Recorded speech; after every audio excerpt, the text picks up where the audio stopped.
నమస్కారం. టీవీ3 న్యూస్ వార్తలకు స్వాగతం. ముందుగా వార్తల్లోని ముఖ్యాంశాలు. ప్రభుత్వ పాఠశాల విద్యార్థులకు ఉచిత బస్ సౌకర్యం. పేద విద్యార్థులకు ఉచిత ట్యూషన్లు అందిస్తామని ప్రకటన. ప్రభుత్వ విద్య బలోపేతానికి కీలక నిర్ణయాలు. ప్రతి తరగతిలో 30 మంది విద్యార్థులుండేలా రేషనలైజేషన్.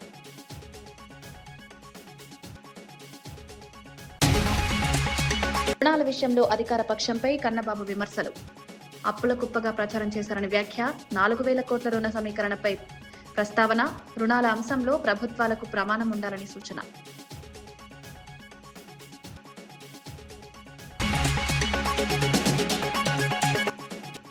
ప్రజా సమస్యల పరిష్కారమే ప్రభుత్వ లక్ష్యం. భూపాలపల్లి జిల్లాలో ప్రజా దర్బార్లో వినతులు స్వీకరించిన మంత్రి సీతక్క. పెన్షన్లు, ఇందిరమ్మ ఇండ్ల పంపిణీపై ప్రత్యేక దృష్టి.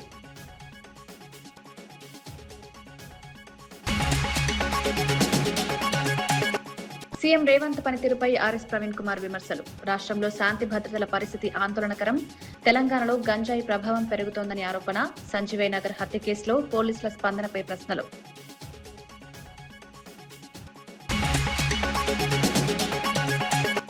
పవన్ కళ్యాణ్ వ్యాఖ్యలపై కవిత తీవ్ర విమర్శలు. గద్దర్కు కారు కొనిచ్చారని ఇప్పుడు చెప్పుకోవడం ఎందుకని ప్రశ్న. ఫోక్ సింగర్ ట్యూన్లు వాడిన వారికి గుర్తింపిచ్చారంటూ నిలదీత. జానపద కళాకారుల పేర్లను రాజకీయ అవసరాలకు వాడొద్దని సూచన. ప్రభుత్వ పాఠశాలలో చదువుతున్న విద్యార్థులకు త్వరలో ఉచిత స్కూల్ బస్ సౌకర్యం కల్పించనున్నట్లు ముఖ్యమంత్రి రేవంత్ రెడ్డి ప్రకటించారు. అవసరమైన ప్రాంతాల్లో పేద విద్యార్థులకు ఉచిత ట్యూషన్లు సదుపాయం కూడా అందుబాటులోకి తీసుకురానున్నట్లు తెలిపారు. ప్రభుత్వ విద్యను మరింత బలోపేతం చేయడమే లక్ష్యంగా 10 కీలక నిర్ణయాలు తీసుకుంటున్నామన్నారు. పాఠశాలల రేషనలైజేషన్ ప్రక్రియ చేపట్టి ప్రతి తరగతిలో సుమారు 30 మంది విద్యార్థులుండేలా చర్యలు తీసుకుంటామని వెల్లడించారు. పేద విద్యార్థులకు నాణ్యమైన విద్య అందించడం ప్రభుత్వ ప్రధాన లక్ష్యమని సీఎం స్పష్టం చేశారు. విద్యా వ్యవస్థలో సమగ్ర మార్పుల ద్వారా ప్రభుత్వ పాఠశాలలపై ప్రజల విశ్వాసాన్ని పెంచాలని ప్రభుత్వం భావిస్తోంది. Some of the corporate companies to give CSR funds to appoint tutor in the evening in those schools, whoever is wanted to pick up their language or subject. So this year I have increased 1 lakh students in my government schools. So these are the areas. Earlier we don't have transportation facilities. That is why we have started schools, single teacher schools in Tandas, Guda, remote area. Today transportation is there. That is outdated model. You have to create a cluster. So I have told my people 27,000 schools, whatever I have in the, reduce up to 4,000 schools from nursery to 12th class. We will provide transportation. We will give you breakfast and lunch and everything. That is going to give you a result. Single teacher, if he is having 2-3 students from first class, 2 students, second class 3 students, fourth class 2, put together 10 students in up to 5 classes. How come he is going to teach them? That is why I have told rationalize 30 students in each class. Every subject teacher has to be there. And we wanted to adopt technology, and we have appointed Khan Academy, other important academies to teach my students and my teachers. All these years we have seen IAS officer used to travel abroad to study tours. This year I have sent my teacher, 100 teachers to abroad to study education system. Janasena అధినేత పవన్ కళ్యాణ్ చేసిన వ్యాఖ్యలపై TRS అధ్యక్షురాలు కల్వకుంట్ల కవిత తీవ్రంగా స్పందించారు.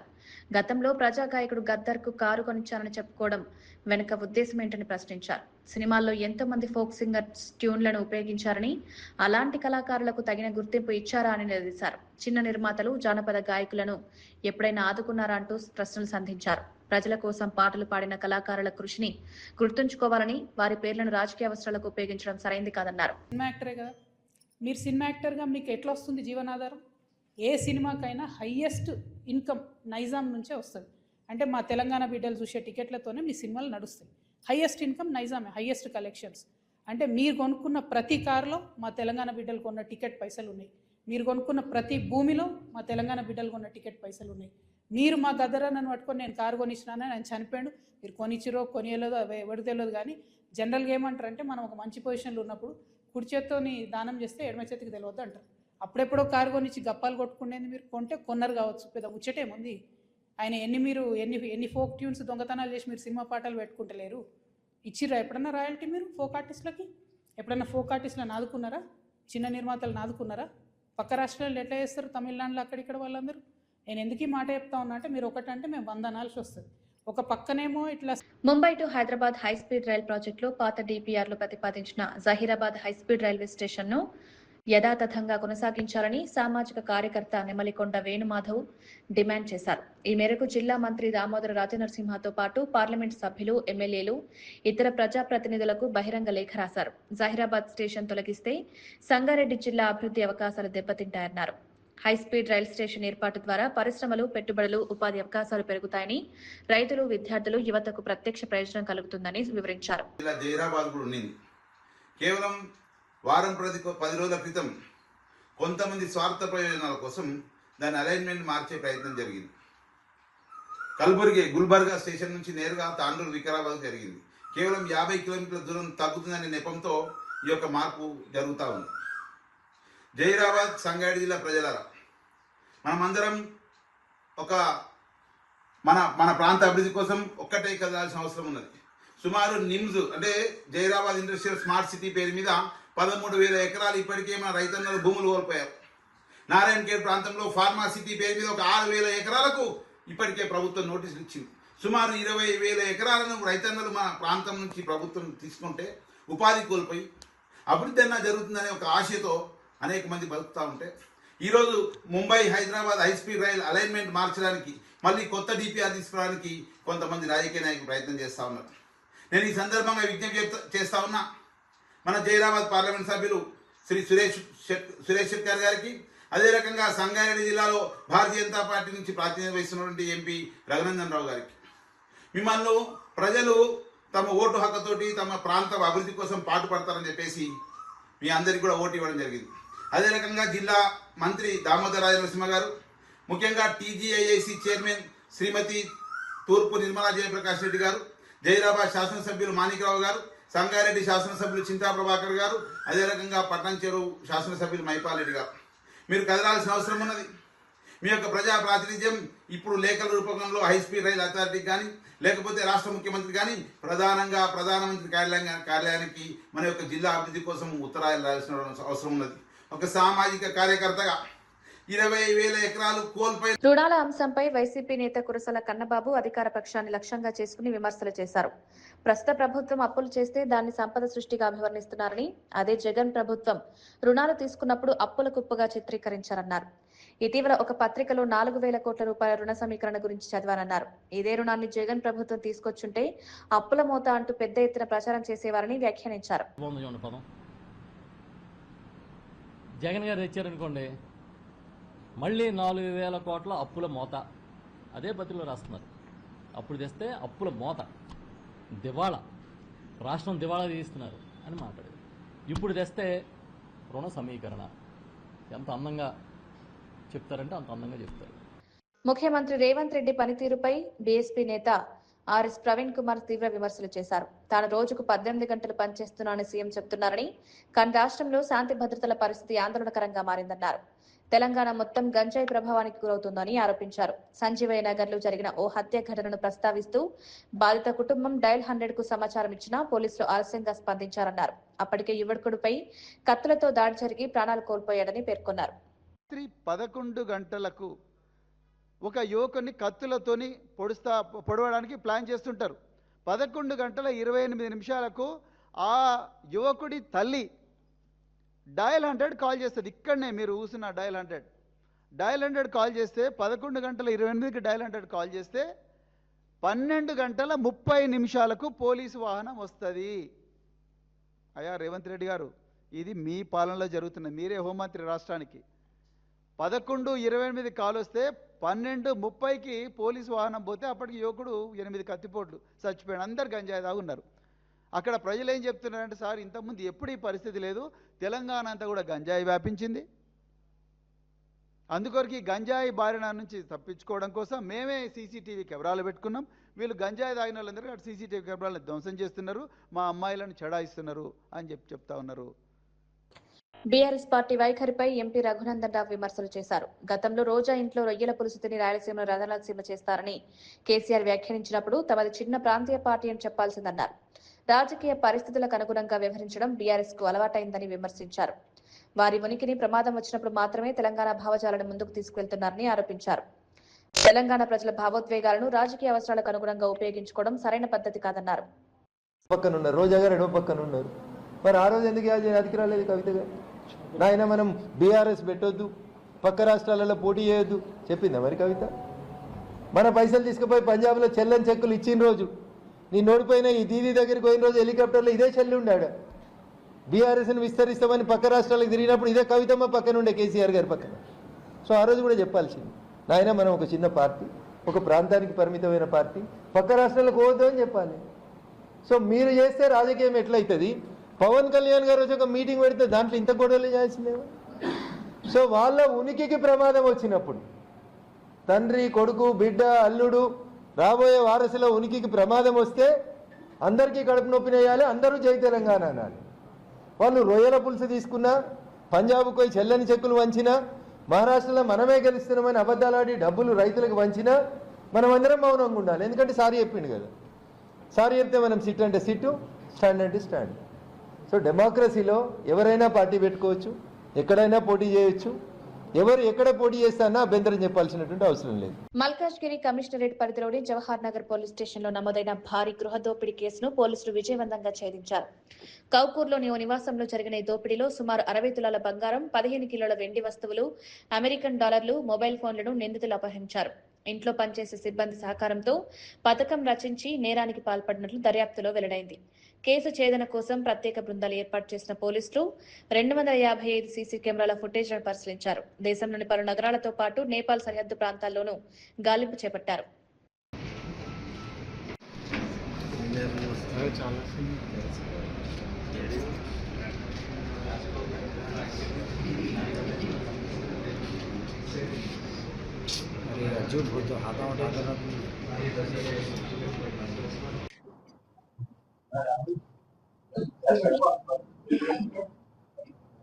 గత నెల 12వ తారీఖు Jawahar Nagar police station limits Malkajgiri commissionerate లో ఒక serious Nepali dacoity, Nepali gang తో అంటే పనిచేసే వాళ్ళ మూటాతో ఒక ఇద్దరు సీనియర్ సిటిజన్స్ కపుల్ పైన వారి ఇంట్లో డెకాయిటీ జరిగింది. ఆ డెకాయిటీలో దాదాపుగా మురళీమోహన్ తర్వాత తన వైఫ్, వీరు ఇంటర్నేషనల్ ఆర్బిట్రేటర్ గా పనిచేస్తారు. వీళ్ళు golf enclave, Mohan's golf enclave అనే ఒక కౌకూర్ లిమిట్స్ లో నివసిస్తారు. వీరిద్దరూ సీనియర్ కపుల్ ఇంట్లోనే ఉంటారు. ఆవిడ డాక్టర్ గా పనిచేస్తారు, సీనియర్ పెథాలజిస్ట్.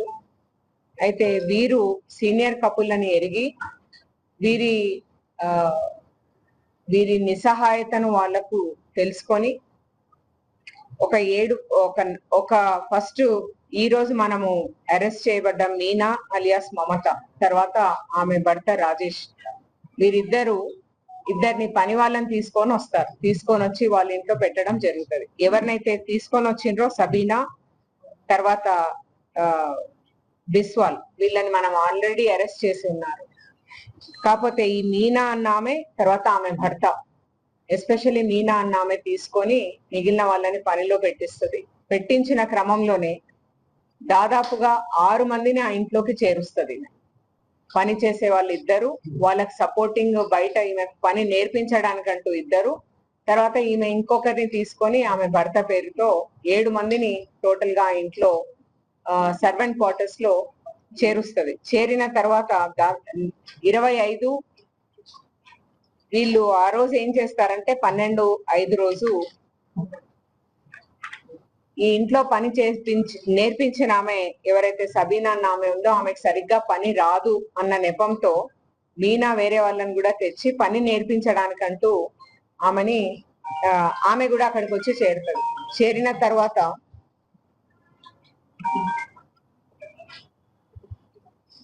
తర్వాత ఆమె బర్త్డే అని చెప్తుంది. ఆ రోజు ఏ రోజైతే అఫెన్స్ కమిట్ అవుతుందో ఆ రోజు తన బర్త్డే లాగా పిక్చర్ ఇస్తుంది. ఎవరికి?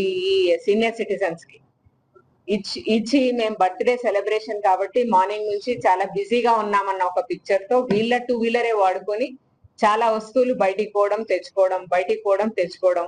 ఆవిడ ఏమనుకుంటారంటే వీళ్ళు బర్త్డే సెలబ్రేషన్స్ చేసుకుంటున్నారన్న ఒక భావనలో ఉంటారు. ఉండి రాత్రి వరకు వెయిట్ చేసిన తర్వాత రాత్రి దాదాపుగా వాళ్ళు డిన్నర్ చేసే సమయానికి ఈ మీనా తర్వాత సబీనాని తీసుకొని ఇంట్లోకి వస్తుంది. వచ్చి వీళ్ళు భోజనం చేస్తున్న సమయంలో ఆమె భర్తగా ఉన్న అతను, ఈమె భర్తగా ఉన్న అతను ఇద్దరు కలిసి వాళ్ళిద్దరి మూర్తికి జయశంకర్ భూపాలపల్లి జిల్లాలోని గుర్రంపేట, పెద్దాపూర్ తదితర గ్రామాల్లో నిర్వహించిన ప్రజా దర్బార్ కార్యక్రమాల్లో మంత్రి సీతక్క పాల్గొన్నారు. ఈ సందర్భంగా ప్రజల నుంచి వినతులు స్వీకరించి సమస్యలను తెలుసుకున్నారు. ప్రజా సమస్యల పరిష్కారమే ప్రభుత్వ ప్రధాన లక్ష్యమని స్పష్టం చేశారు. పెన్షన్లు, ఇందిరమ్మ ఇళ్ల పంపిణీపై ప్రత్యేక దృష్టి సారించినట్లు తెలిపారు. మహిళా సంఘాలకు 61,000 కోట్ల వడ్డీ లేని రుణాలు అందించే కార్యక్రమాన్ని ప్రభుత్వం అమలు చేస్తోందన్నారు. గ్రామాల్లో రోడ్ల అభివృద్ధికి ప్రాధాన్యతనిస్తూ అవసరమైన నిధులు కేటాయిస్తామని హామీ ఇచ్చారు. వడ్డీ డబ్బులు బాకీ ఉన్నాయి పోయిన సంవత్సరం నుంచి ఇప్పుడు మార్చి 31 వరకు. అది కూడా ఎల్లుండి అక్కడ చెక్ రిలీజ్ చేయడం జరుగుతా ఉంది మహిళా సమాఖ్యలో. ముఖ్యంగా మా అక్కలకు ఇక్కడ పెద్ద ఎత్తున వచ్చినందుకు వాళ్ళకు ఒకటే విజ్ఞప్తి, అందరు మహిళా సంఘాలలో చేరండి.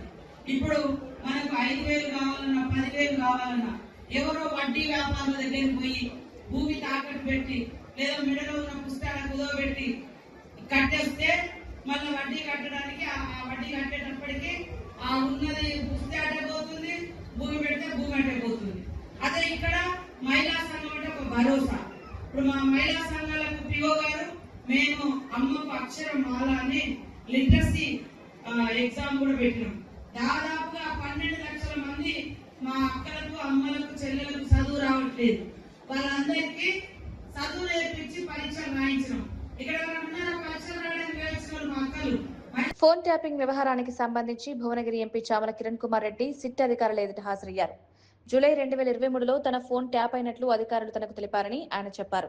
అప్పటి పీసీసీ చీఫ్, ప్రస్తుత ముఖ్యమంత్రి రేవంత్ రెడ్డికి తాను సన్నిహితంగా ఉన్నారని వివరించారు. హార్డ్ డిస్క్ ఆధారంగా తన ఫోన్ ట్యాప్ అయినట్లు దర్యాప్తు అధికారులు చెప్పారని వెల్లడించారు. రేవంత్ రెడ్డి టీం సభ్యునిగా ఉన్నందువల్లే తన ఫోన్ ట్యాప్ చేశారని ఆరోపించారు. సమయంలో జూలై మాసంలో 2023 జూలై మాసంలో ఈరోజు జరిగిన విచారణ అధికారులు తెలియజేసింది ఏంటంటే, జూలై మాసంలో నా యొక్క ఫోన్ నెంబర్ ఏదైతే ఉందో ఇప్పుడు కూడా అదే ఫోన్ నెంబర్ ఉంది. ఆ ఫోన్ నెంబర్ని వాళ్ళు ట్రాక్ చేయడం జరిగినట్టుగా ఆధారాలతో చూపించడం జరిగింది.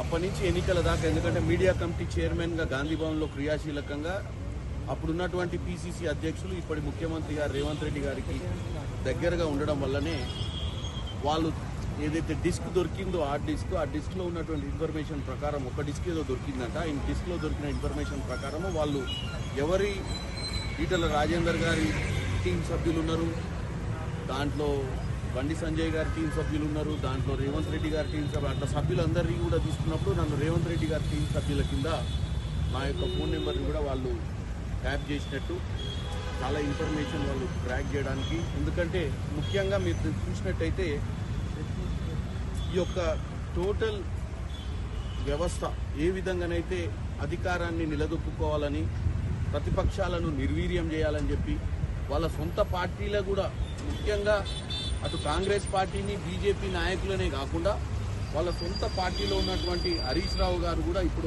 ఒప్పుకోవడం నాకు తెలియదు కానీ హరీష్ రావు గారిని కూడా ఇక్కడికి పిలిపించారు. హరీష్ రావు గారి ఫోన్ని కూడా ట్యాప్ చేయడం జరిగింది. హరీష్ రావు గారు, నాకు తెలిసిన ఇన్ఫర్మేషన్ ఏంటంటే, హరీష్ రావు గారి సొంత డ్రైవరు, సొంత పిఏని కూడా ఉద్యోగంలో తీయాల్సినటువంటి పరిస్థితి వచ్చిందనేది మరి హరీష్ రావు గారే చెప్పాల్సిన అవసరం ఉంది. కవిత గారంటే ఓపెన్గా వచ్చి చెప్పిర్రు, సొంత కన్న కూతురు ఫోన్నే ట్యాప్ చేసిండు ఆ రోజు ముఖ్యమంత్రి కేసీఆర్ గారు. ఇంతకంటే దౌర్భాగ్యం ఏమైనా ఉంటుందా ఈ దేశంలో అని చెప్పి.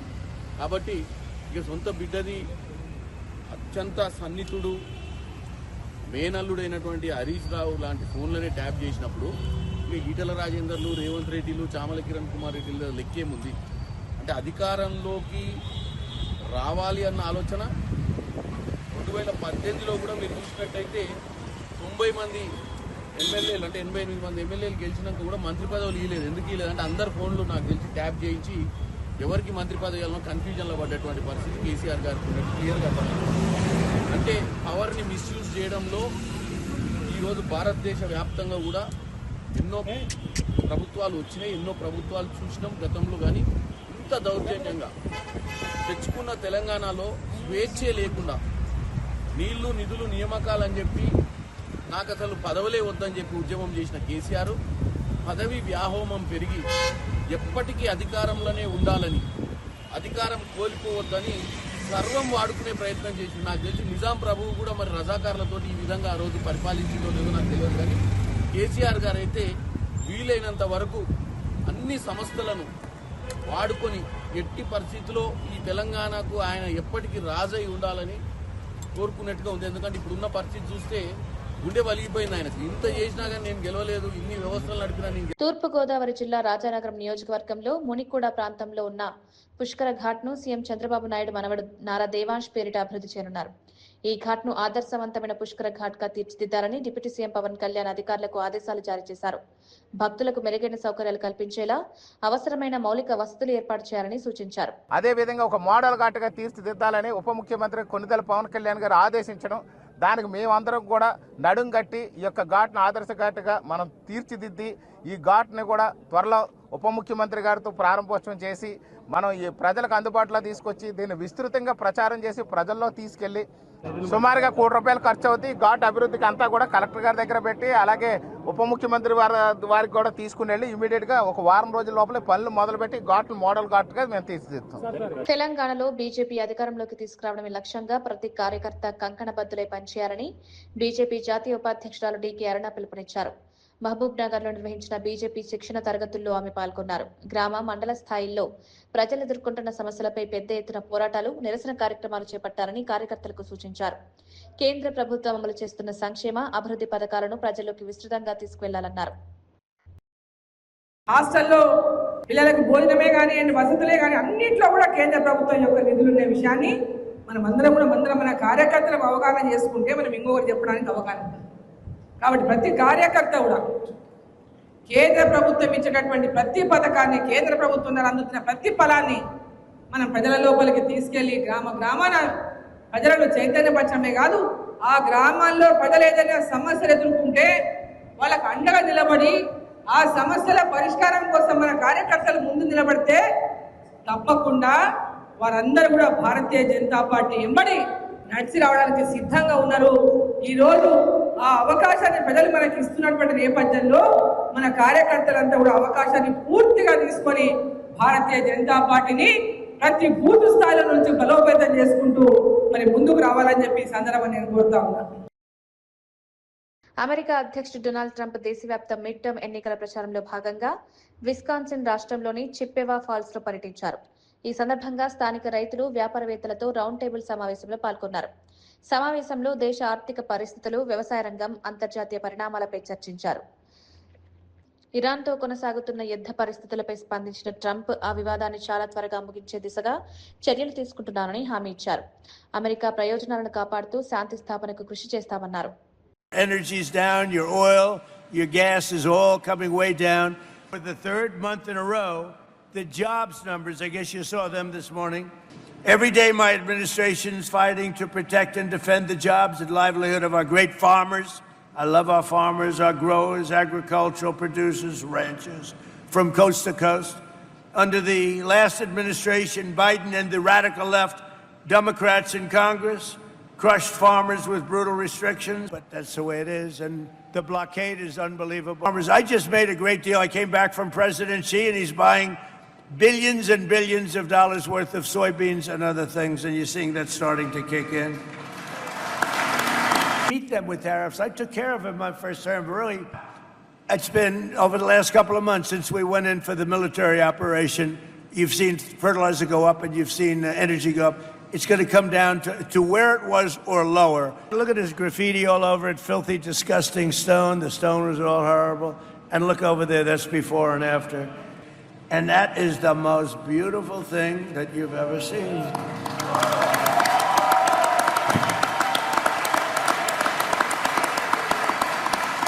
And look at that. I mean, look at that. It just opened yesterday. We just opened it. And here's your Lincoln Memorial. You have the Washington Monument and the Lincoln Memorial. Look at that. Beautiful. Look at how that reflects. It's like a mirror. Out of the 22 fountains, they're all looking beautiful, just like the one.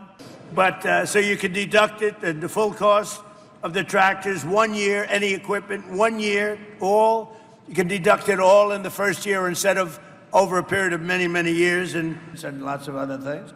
And I think they're great, but I also want to see all gasoline. I want to see the...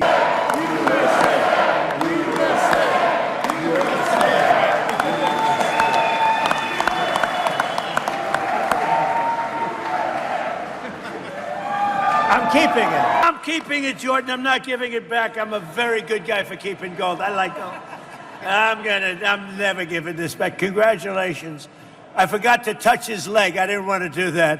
But I can tell you one thing. His leg is like a rock. That's fantastic. 2 gold medals. Wow, that's big stuff. Thank you. It's an honor. And speaking for my other athlete up here, that's pretty good, right?